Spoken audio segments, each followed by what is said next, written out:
Mae Mark, a gaiff ei adnabod yn hoffus fel Jenks, wedi bod yn sbardun y tu ôl i glwb pêl-droedre fach ers dros 15 mlynedd.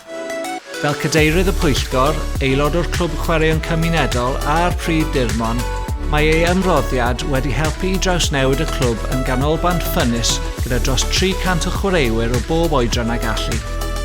O hyfforddi a chymorth cyntaf i arwain y fenter pêl-droed cerdded, mae'n meithrin cynhwysoldeb a gwaith tîm.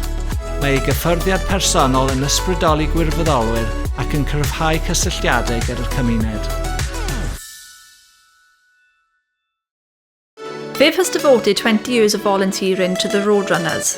She's a cornerstone of the Saucepan Roadrunners, excelling in leadership roles such as vice chairperson, couch to 5k coach, and ambassador for events like Park Run and Race for Life.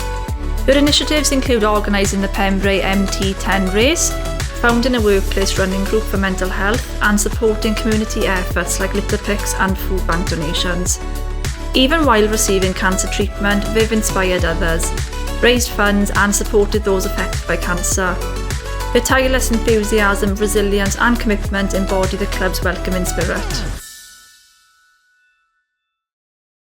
Mae Les wedi neilltuo 60 mlynedd i warchod etifeddiaeth rygbi'r Scarlets.